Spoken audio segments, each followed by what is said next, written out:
నిజంగా పాపం అర్జునుడు ఎంత మంచివాడండి, ఎంత అహింస మాట్లాడాడు.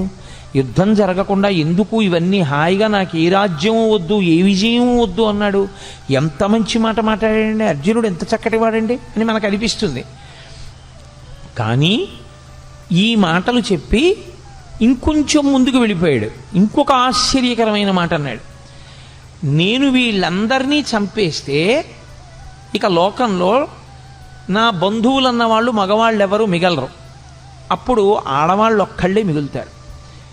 అప్పుడు వీళ్ళందరూ నరకంలోనో స్వర్గంలోనో ఉన్నారనుకోండి, ఏడాదికోసారి తద్దినం పెట్టాలి కదా, తద్దినం పెట్టినప్పుడు నీళ్లు విడిచిపెట్టాలి.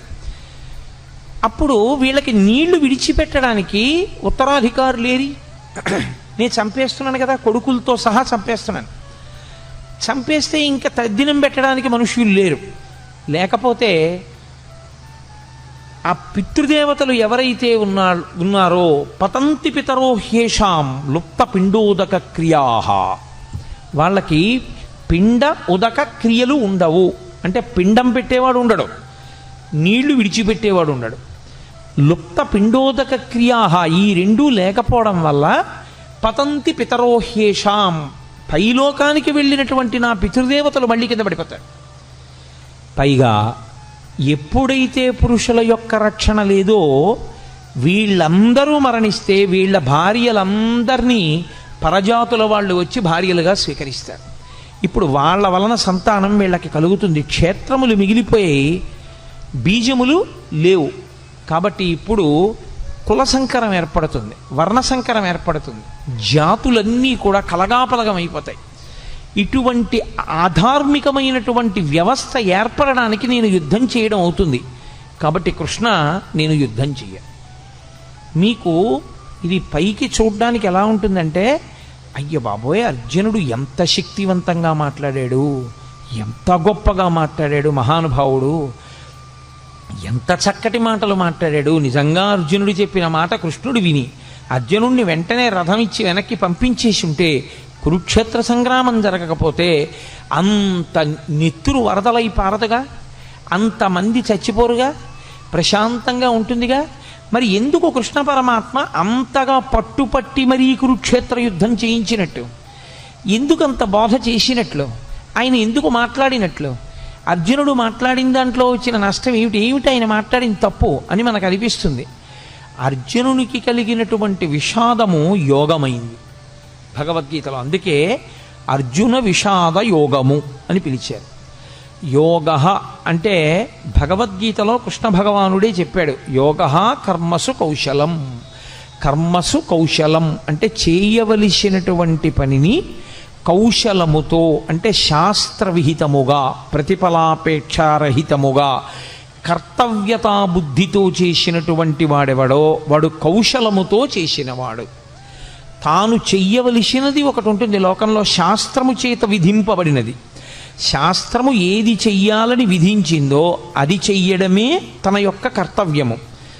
అలా కాకుండా నెత్తికొత్తుకున్నది ఏది ఉందో అది బాధ్యత. బాధ్యత కుంగ తీసేస్తుంది మనిషిని, కర్తవ్యం మెట్లెక్కిస్తుంది. కాబట్టి తాను చెయ్యవలసింది తాను చెయ్యాలి.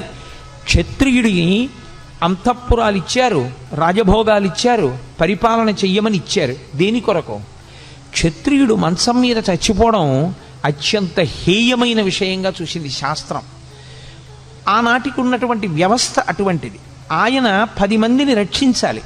అందుకే తనకి వైరం ఉందా లేదా అనవసరం, తనకి వైరం ఉన్నా లేకపోయినా తాను మాత్రం అమాయకులను పీడించేటటువంటి వాళ్ళని నిగ్రహించడం కోసం యుద్ధభూమికి వెళ్ళి అలా అమాయకుల్ని పాడు చేసేటటువంటి వాళ్లతో చేసేటటువంటి యుద్ధంలో తాను శరీరం విడిచిపెట్టినా తాను స్వర్గానికి వెడతాడు తప్ప తనకి అక్కర్లేని ధర్మం నెత్తి మీద వేసుకుని తన కర్తవ్యాన్ని తాను విస్మరిస్తే, తాను ప్రశాంతంగా శాంతి బోధ చేస్తూ తాను మరణిస్తే, లోకంలో ఉన్న వాళ్ళందరినీ బాధ పెడుతున్నటువంటి రాక్షస శక్తుల్ని దునుమాడవలసినటువంటి వాడు తన కర్తవ్యాన్ని తాను నిర్వర్తించకుండా అక్కరలేని కర్తవ్యాన్ని తెచ్చి తన నెత్తి మీద పెట్టుకుని ఆ కర్తవ్య నిర్వహణ చేత తాను శరీరం విడిచిపెడితే అటువంటి వాడు అధమలోకాలకు వెళ్ళిపోతాడు, అధమ ఉపాధుల్లోకి వెళ్ళిపోతాడు. కాబట్టి ఎవరు చెయ్యవలసినటువంటి కర్తవ్యాన్ని వాళ్ళు చెయ్యవలసి ఉంటుంది. ఇప్పుడు అర్జునుడికి వచ్చినటువంటి పెద్ద వైక్లభ్యం ఎక్కడొచ్చిందంటే ధర్మము అన్నదాన్ని ఒకదాన్ని పట్టుకున్నాడు. చంపడం తప్పు, అందులో సందేహం లేదు. భూతదయ అన్ని ధర్మములలోకి గొప్ప ధర్మం, నిష్కారణంగా చంపకూడదు. కానీ ధర్మమును నిలబెట్టడం కోసం ధర్మాన్నే పాడు చేస్తున్న వాళ్ళు ఎవరున్నారో అటువంటి వాళ్ళని సంహరించి ధర్మాన్ని నిలబెట్టవలసినటువంటి కర్తవ్యం క్షత్రియుడిది. అసలు తాను చెయ్యవలసిన ధర్మాన్ని, తన కర్తవ్యాన్ని తాను విస్మరించి తాను అక్కర్లేని ధర్మాన్ని ఒకటి నెత్తి మీద పెట్టుకున్నాడు. ఇక్కడ వచ్చింది సమస్య అంతా. అక్కరలేని వైరాగ్యాన్ని నెత్తి మీద పెట్టుకుని అక్కరలేని విషయాన్ని తాను అన్వయం చేసుకుని తాను చెయ్యవలసిన అవసరం లేని పని తాను చేస్తానని, తాను చెయ్యవలసిన పనిని తాను చెయ్యనని భీష్మించుకోవడం చేత తాను పాడవడమే కాకుండా ఇప్పుడు లోకంలో అధర్మం నిలబడకుండా చెయ్యవలసిన వాడు అలా చెయ్యకపోతే అధర్మము విచ్చలవిడిగా పెరిగిపోతుంది. కనుక తద్దోషము అర్జునుడికి రాకుండా మళ్ళీ ధర్మాన్ని నిలబెట్టడానికి ధర్మం విషయంలో అతను ఎక్కడ పొరపాటు పడుతున్నాడో ఆ పొరపాటుని దిద్దవలసి ఉంటుంది. అది అడ్డుపెట్టి మాట్లాడుతున్నది అర్జునుణ్ణి. కానీ అసలు మన ధర్మం ఏమిటి, మనం ఏం చెయ్యాలి, మనం ఎందుకు పాడవుతుంటాం, మనకి మళ్ళీ మళ్ళీ ఎందుకు పునర్జన్మ కలుగుతూ ఉంటుంది, ఈ రహస్యాలన్నీ తెలుసుకోవాలనుకుంటున్నటువంటి వాడికి కృష్ణుడు చేసినటువంటి భగవద్గీత బోధని వినడం తప్ప, దాన్ని ఆచరణలోకి తెచ్చుకోవడం తప్ప తప్పించుకోవడానికి పునర్జన్మని వేరొక మార్గం మాత్రం ఉండదు. అందుకే ఆనాడు అర్జునుడికి చెప్పడం అన్నది మిష. కానీ మనం కూడా అందరము అటువంటి కురుక్షేత్రంలోనే నిలబడతాం. మనందరికీ కూడా ధర్మం విషయంలో మీమాంస, ధర్మం విషయంలో అనుమానం, ఏం చెయ్యాలో తెలియదు, ఏం చెయ్యకూడదో తెలియదు. చెయ్యకూడనివన్నీ తాను ఎత్తుకుంటాడు, అసలు తాను చెయ్యవలసింది తాను చెయ్యడు. ఎలా తరిస్తాడు? తాను తరించలేడు దానివల్ల.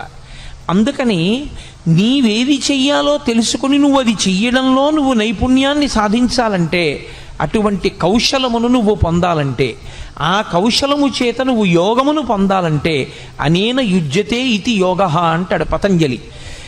అనేకముగా ఉన్నవి ఒక్కటిగా మారి ఆ ఒక్కటిగా నువ్వు నిలబడి ఒకటి యందు ప్రవేశించి ఒకటిగా అనుభవాన్ని పొంది రెండవది లేదు కనుక భయాన్ని పొందకుండా శరీరాన్ని విడిచిపెట్టగలిగినటువంటి సాక్షి మాత్రపు శక్తిని నువ్వు పెంపొందించుకొనగలిగితే దానికి యోగమని పేరు. ఇప్పుడు అర్జునుడు పొందినటువంటి కష్టం ఏదుందో దానికి జవాబు చెప్పాలి. చిత్రం ఏమిటంటే 1వ అధ్యాయం మొత్తం మీద అర్జున విషాద యోగంలో కృష్ణ భగవానుడు ఎక్కడా మాట్లాడలేదు.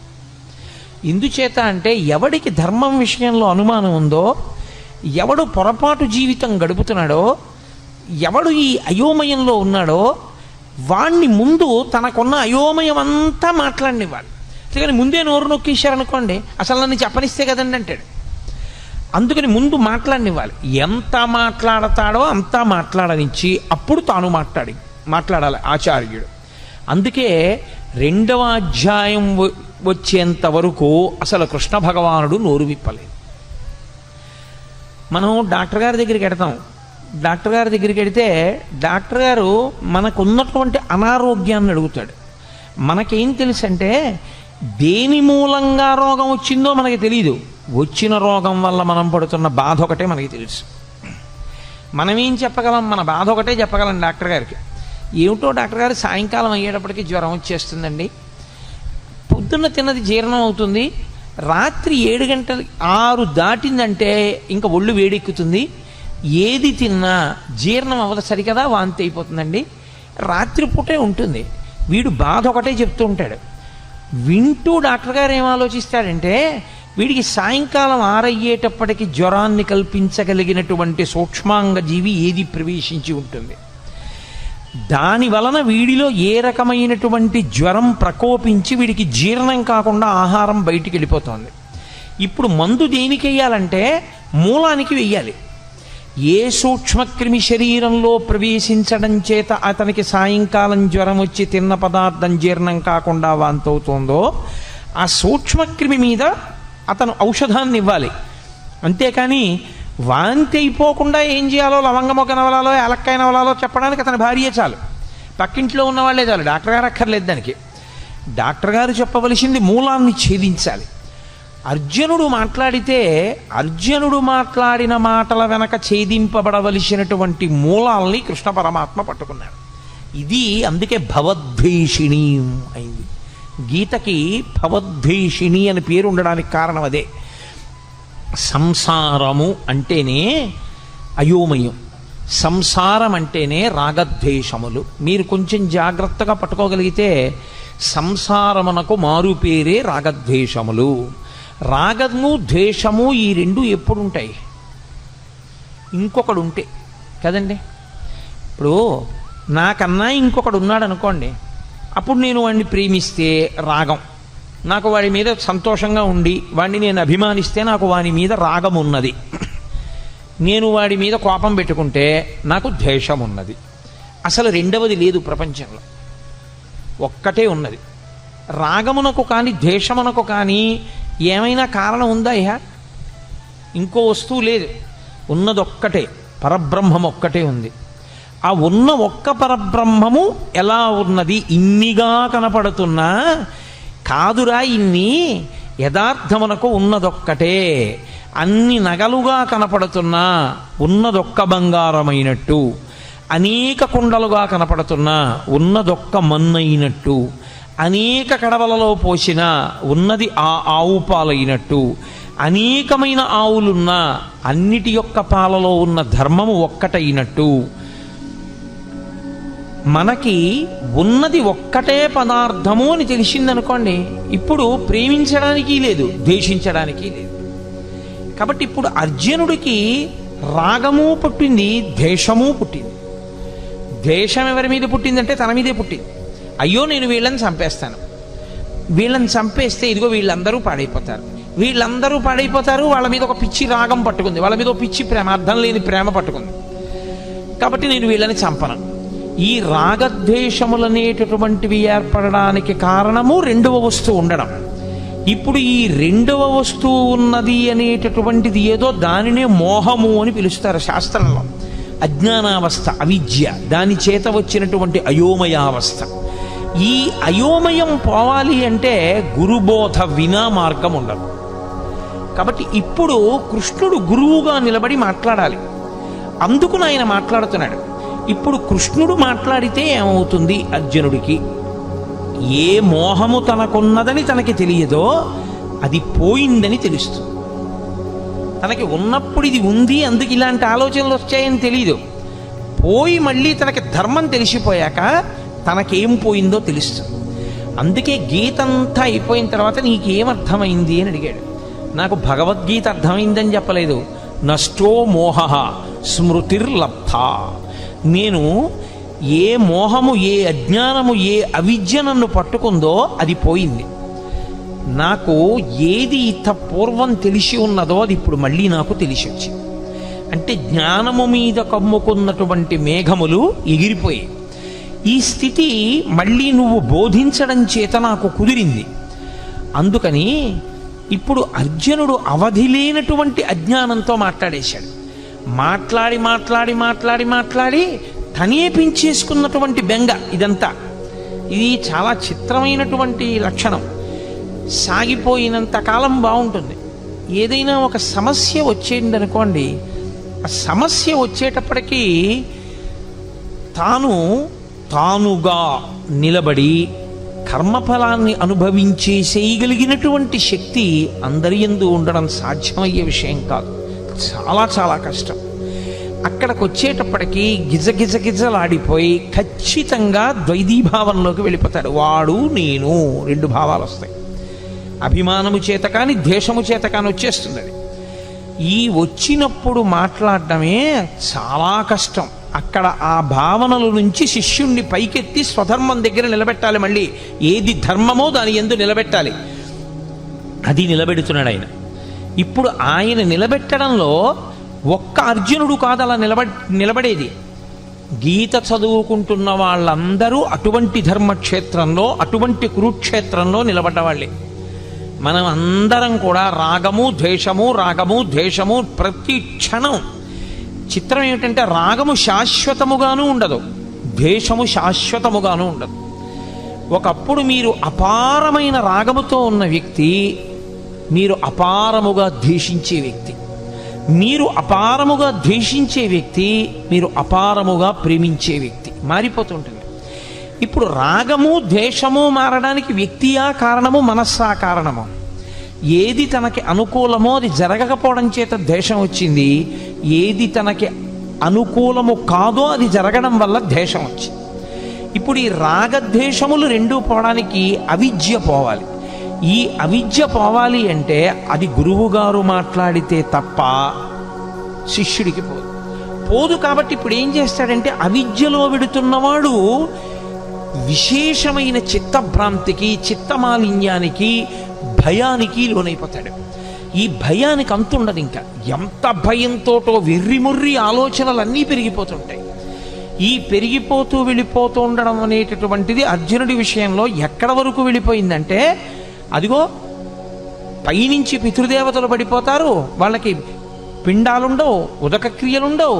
ఆ తరువాతి కాలంలో వాళ్ళ భార్యల యందు జన్మించేటటువంటి సంతానం అంతా కూడా కులసంకరం అయిపోతుంది. ఇంతమందిని చంపేసి నాకెందుకు ఈ నెత్తుటికూడు, ఎన్నిన్ని పెద్ద మాటలు మాట్లాడేస్తున్నాడు, అక్కర్లేనివన్నీ మాట్లాడేస్తున్నాడు. మాట్లాడనిచ్చాడు, బాగా మాట్లాడనిచ్చాడు. ఇంత అర్జునుడు ఏమైపోయాడో తెలుసా అండి? ఇంతమంది శత్రువుల్ని అస్త్రప్రయోగం చేసి చంపగలిగినటువంటి అర్జునుడు తన మనసు తనకి బరువైపోతే, తన చిత్తము మలినమైపోతే, తాను పెంచుకున్న భయానికి తాను వశుడైపోతే, తాను గాంధీవం వదిలేసి కూలబడిపోయి కృష్ణ పరమాత్మ యొక్క కాళ్ళ మీద పడిపోయి బావా బావా అని పిలిచేటటువంటి వాడు ఒక ఆశ్చర్యకరమైనటువంటి మాట అన్నాడు. నేను నీకు శిష్యుణ్ణి అన్నాడు. మాం త్వం ప్రపన్నః, నేను నిన్ను శరణాగతి చేస్తున్నాను. నువ్వు ఏం చేయాలో తెలుసా? శిష్యుడనైన నన్ను ఉద్ధరించాలి. నాకు మార్గం తెలియట్లేదు. ఇదే అతను చేసిన చాలా మంచి పని. ఏమైనా ఉంటే అర్జునుడు ధర్మక్షేత్రమైన కురుక్షేత్రంలో చేసినటువంటి ఈ పని వల్ల భగవద్గీత పుడుతోంది. ఈ పని వల్ల గీతామృతం వస్తోంది. ఈ పని వల్ల వచ్చినటువంటి గీతామృతం కాలంతో, దేశంతో సంబంధం లేకుండా మానవాళిని తరింపచేస్తూనే ఉంది. మాట్లాడి ఇంకా నేను మాట్లాడనయా, మాట్లాడిన కొద్దీ భయం ఎక్కువైపోతోంది. ఇంకా భయం వైపుకే పెడుతున్నాయి కానీ ఆలోచనలు. నేను బయటికి రాగలనన్న ఆలోచన అసలు నాకు రావట్లేదు. కాబట్టి మీరు వినా నాకు శరణ్యము లేదు. గురువుగారి కాళ్ళ మీద పడిపోయి నేను ప్రపన్నుడను అంటే నేను శరణాగతి చేస్తున్నాను, మీరు నన్ను స్వీకరించి నా యొక్క బాధనంతటినీ పోగొట్టండి. ఇప్పుడు అసలు నేనేం చెయ్యాలి నాకు అర్థం కావట్లేదు అన్నాడు. ఎవరు? యుద్ధం చేస్తానని వచ్చినవాడు. ఇప్పుడు కాదు, ఎప్పటి నుంచో యుద్ధం చేస్తాను, కౌరవుల్ని సంహరిస్తానని పెద్ద తపస్సు చేసి పరమేశ్వరుణ్ణి సాక్షాత్కరింపజేసుకుని పాశుపతాస్త్రం పొందినవాడు, అంతమంది దేవతల దగ్గర అన్ని అస్త్రాలు పొందినవాడు, అంతమంది గురువుల్ని సేవించినవాడు, ఎప్పుడు కురుక్షేత్ర సంగ్రామం జరుగుతుందా కౌరవుల్ని మట్టు పెడదామని ఎదురు చూచినవాడు, ఇవాళ ఆశ్చర్యంగా యుద్ధం చేయడం మాట దేవుడిని కృష్ణ పరమాత్మ యొక్క కాళ్ళ మీద పడిపోయి, కృష్ణ నీవు తప్ప నాకు దిక్కెవరు, కాబట్టి నువ్వే నన్ను రక్షించాలి. ఆయన మాట్లాడడం మొదలుపెట్టాడు. ఆయన మాట్లాడుతూనే ప్రారంభం ఏమన్నా తెలుసా అండి? ఆయన మాటలకున్నటువంటి గమ్మత్తు ఏమిటంటే, ఆయన మాట మొదలు అదే, భగవద్గీతలో ఆయన మాట చివర అదే. ఆయన అసోత్యానన్వశోచస్త్వం ప్రజ్ఞావాదాంశ్చ భాషసే గతాసూ నగతాసూంశ్చ నానుసూచంతి పండితాః. అశోచ్యానన్వశోచస్త్వం అంటూ ప్రారంభం చేశాడు. ఏడవవద్దు, శోకము వద్దు, అసలు ఈ దిక్కుమాలిన ఏడుపన్నది మొదట మాని. భగవద్గీత వింటే వచ్చేది ఏమిటి? ఏడవడం పోతుంది. భగవద్గీత ప్రారంభంలో కృష్ణ పరమాత్మ ఏ శ్లోకంతో ప్రారంభం చేశారో అదే శ్లోకంలో ఉన్న అదే తాత్పర్యంతో, అదే ధర్మంతో, అదే మాటతో భగవద్గీత పూర్తి. సర్వధర్మాన్ పరిత్యజ్య మామేకం శరణం వ్రజ అహం త్వా సర్వపాపేభ్యో మోక్షయిష్యామి మా శుచ. ఏడవవద్దు, శోకించవద్దు. అసలు శోకము తప్పు. శోకమన్న మాటకు అర్థం లేదు. శోకించడానికి కారణము లేదు. దేనికి శోకిస్తావు? దేనికి ఏడుస్తున్నావు నువ్వు? అసలు నువ్వు ఏడవడానికి కారణం ఏమిటి? పైగా ఏడిచేటప్పుడు ఎలా మాట్లాడుతున్నావు? అశోచ్యానంద్వశోచస్తం ప్రజ్ఞావాదాంశ్చ భాషసే. వాత పెట్టి మాట్లాడాడు. ఒక గురువు ఎలా మాట్లాడాలో అలా మాట్లాడాడు. ప్రజ్ఞావాదాంశ్చ భాషసే. 4 పుస్తకాలు జరిగితే మాట్లాడడం అనుకుంటున్నావా? లేకపోతే ఏదో నీ బుద్ధికి తోచింది మాట్లాడడం అనుకుంటున్నావా? ఏడు పెద్ద పెద్ద మాటలు మాట్లాడుతున్నావు. ధర్మం అంటున్నావు, యుద్ధం చేయనంటున్నావు, నేను చంపేస్తానంటున్నావు, నేను చంపేస్తే వీళ్ళు చచ్చిపోతారంటున్నావు, పతంతి పితరో హ్యేషాం లుప్త పిండోదక క్రియా అంటున్నావు, ఉత్తరగతుల గురించి మాట్లాడుతున్నావు, కుల సంకరం గురించి మాట్లాడుతున్నావు. ఏమిటివన్నీ? నువ్వు మాట్లాడగలిగిన మాటలు అనుకుంటున్నావా? నీకు తెలిసి మాట్లాడుతున్నాను అనుకుంటున్నావా? వీటికి ఏడవవలసిన వాడివి నువ్వు అనుకుంటున్నావా? అసలు ఏడవవలసిన అవసరం ఒకటి ఉందనుకుంటున్నావా లోకంలో? అశోచ్యానన్వశోచస్త్వం ప్రజ్ఞావాదాంశ్చ భాషసే గతాసూ నగతాసూంశ్చ నానుసూచంచి పండితాహ. అసలు పండితుడైన వాడు ఏడవడు. తీర్పిస్తూ ప్రారంభం చేశాడు ఆయన. ఎవడు ఏడవడు? పండితుడు ఏడవడు. పండితుడు అంటే 4 పుస్తకాలు చదువుకున్నవాడు, 3 శ్లోకాలు బట్టి పట్టినవాడు కాడు.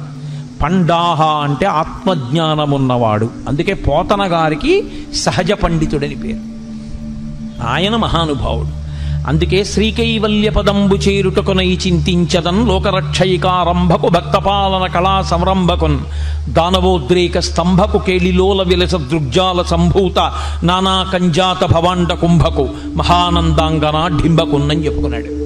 శ్రీకైవల్య పదంబు చేరుటకునై పునరావృత్తిరహిత శాశ్వత శివ సాయుధ్య స్థితి కొరకు నేను భాగవతాన్ని ఆంధ్రీకరిస్తున్నానన్నాడు. కాబట్టి ఎవరు ఆత్మజ్ఞానము కలిగిన వారో వాళ్ళు అసలు ఏడవరు. ఏడవడానికి కారణం ఎందుకు? ఈ శరీరం పోతుందని ఏడుస్తున్నావా? మళ్ళీ వెంటనే శరీరం వస్తుంది. ఇది పడిపోగానే ఎంతోసేపు పట్టదు శరీరం రావడానికి. రవీంద్రనాథ్ ఠాగూర్ చెప్పినట్టు తల్లి ఒక స్తనం దగ్గర పిల్లవాడికి పాలిస్తున్నది, ఈ స్తనం నుంచి ఈ స్తనం దగ్గరికి పిల్లవాడిని మార్చుకోవడం ఎంతసేపు పడుతుందో, జీవుడు ఒక శరీరాన్ని విడిచిపెట్టి ఇంకొక శరీరాన్ని పొందడానికి అంతే సమయం పడుతుంది. అదేం పెద్ద విశేషం కాదు. ఈ శరీరం పోతే ఇంకో శరీరం వస్తుంది. నీ దృష్టిలో ఏమిటి చంపేయడం అంటే? వాళ్ళందరి శరీరాలు పోతాయి, వాళ్ళు కనపడరు. నీ బుర్ర ఈ శరీరం పోతే ఇంకో శరీరం వస్తుంది. ఏమిటి చచ్చిపోతుంది? కాబట్టి శరీరమునకు చావు లేదు. ఈ శరీరం పడిపోతోందేమో, ఇంకో శరీరం వస్తోంది. శరీరమునందు పంచభూతములే. పంచభూతములు లేని శరీరం ఇంకోటి లేదు. పృథివీ ఆపస్తేజో వాయు ఆకాశములే ఉండాలి ఇందులో ఉన్న. కాబట్టి వాళ్ళు ఏ శరీరంలో కొన్నా పంచభూతాలతోనే ఉంటారు. కాబట్టి ఈ రాజులు లేని రోజు లేదు, ఉన్నారు. ఆత్మ ఉండదంటావా? ఎప్పుడు ఉన్నది ఆత్మ. మరి దేనికి ఏడుస్తున్నావు నువ్వు? అసలు నువ్వేమిటి పాండిత్యంతో పెద్ద ప్రజ్ఞావాదాంశ్చ భాషసే. నేను చాలా గొప్పవాడిని మాట్లాడేస్తున్నావు.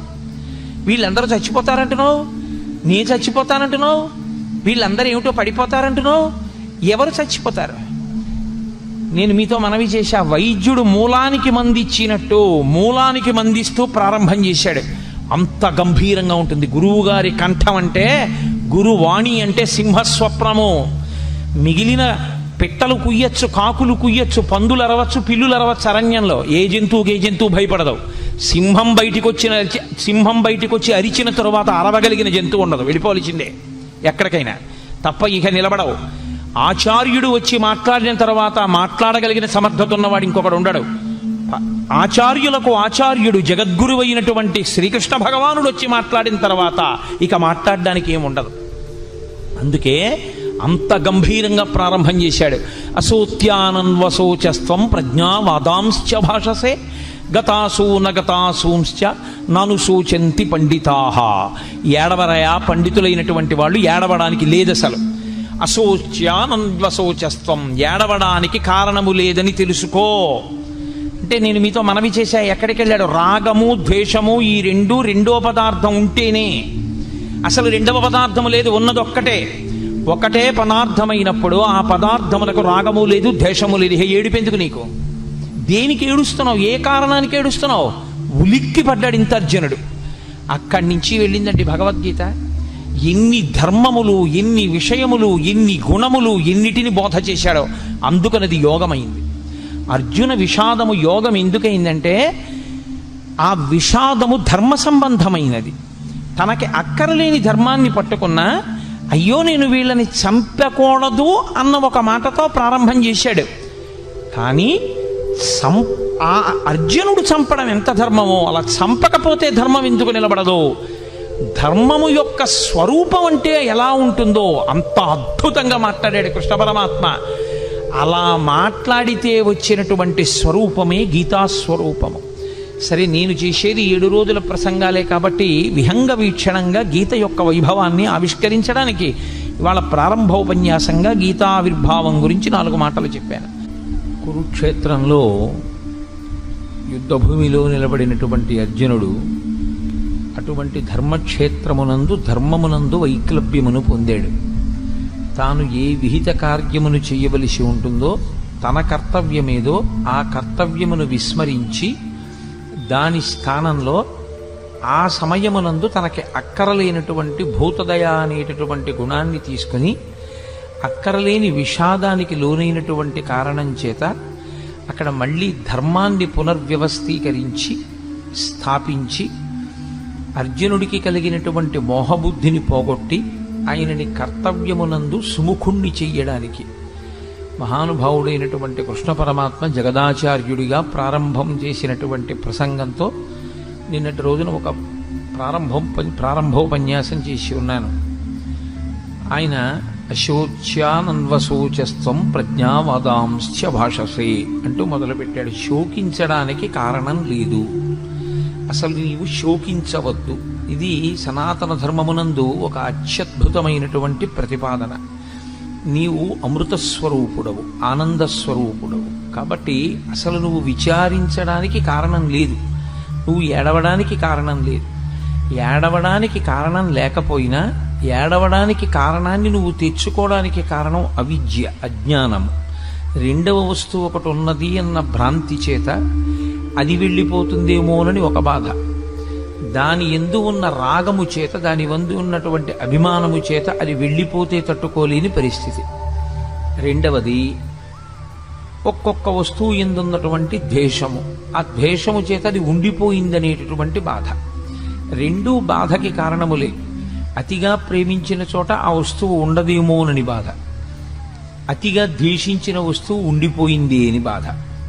రెండూ శోకమునకు కారణములే తప్ప రెండిటిలో ఏదీ కూడా అంతరాయము లేనటువంటి ఆనందమును ఇవ్వగలిగినటువంటి వస్తువులు కావు.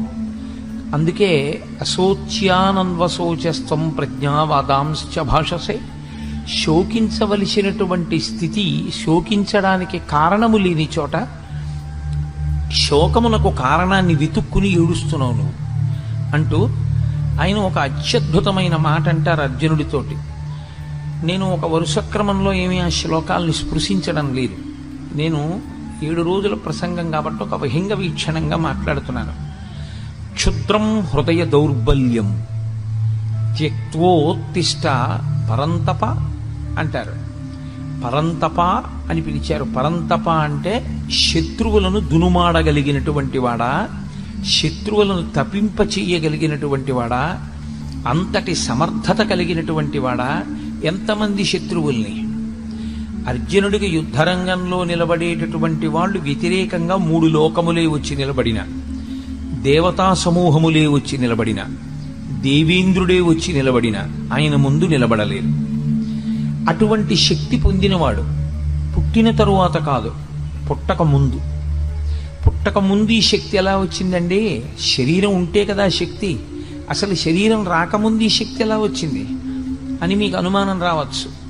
మహాభారతం ఈ మధ్యనే కదా ఆదిపర్వం విన్నారు. పాండురాజు గారు సంవత్సరం పాటు తపస్సు చేశాడు ఇంద్రుణ్ణి ఉద్దేశించి. కుంతీదేవిని 1 ఏడాది పాటు వ్రతములు చేయమన్నాడు. ఇంద్రతేజస్సుని భరించగలిగినటువంటి గర్భాన్ని పొంది ఉండడం కోసమని. తాను తపస్సు చేస్తే ఇంద్రుడు ప్రత్యక్షమయ్యాడు. ఏం కావాలని అడిగాడు. 3 లోకములను జయించగలిగినటువంటి వీరుడు నాకు కొడుకుగా కావాలి. ఇప్పుడు అసలు అర్జునుడు పుట్టనూ లేదు, అర్జునుడు పుట్టడానికి కావలసినటువంటి తేజస్సు కుంతీదేవి గర్భమునందు చేరలేదు, గర్భమునందు పిండము తయారు కావడము ప్రారంభము కాలేదు. కానీ పుట్టబోయేటటువంటి పిల్లవాడు ఎంత తేజోవంతుడై ఉండాలో మాత్రం నిర్ధారణ అయిపోయింది. ఇంద్రుడు వరం ఇచ్చాడు, నీ కొడుకు 3 లోకములను జయించగలడు. ఇక్కడ 3 లోకములను జయించగలడు అన్న మాటకు అర్థం రావణాసురుల్లాగా తన ప్రయోజనం కొరకు గెలిచేటటువంటి వాడు కాడు. అందుకే ఆ పరాక్రమం, ఆ శక్తి దుర్వినియోగం అయిపోయి సమాజమునకు కంటకము కాకూడదు. అందుకే ముందు ధర్మదేవతానుగ్రహంగా ధర్మరాజునికి అన్నాడు పాండురాజు. ధర్మదేవత వెనక నడిచేటటువంటి తేజస్సు, ధర్మమును అనుసరించవలసిన తేజస్సు. ధర్మరాజు గారు ఏం చేస్తున్నారో దాన్ని అనువర్తించవలసినటువంటి పరాక్రమం. ఆ ధర్మరాజు గారు యుద్ధం చెయ్యడానికి అనుమతి అడుగుతున్నారు భీష్మద్రోణాదులు కురుక్షేత్రంలో. ఆ ధర్మరాజు గారి తమ్ముడు ఆయన బాటలో వెళ్ళవలసినటువంటి వాడు అక్కరలేనటువంటి మెట్ట వేదాంతం అంతా తీసుకొచ్చాడు.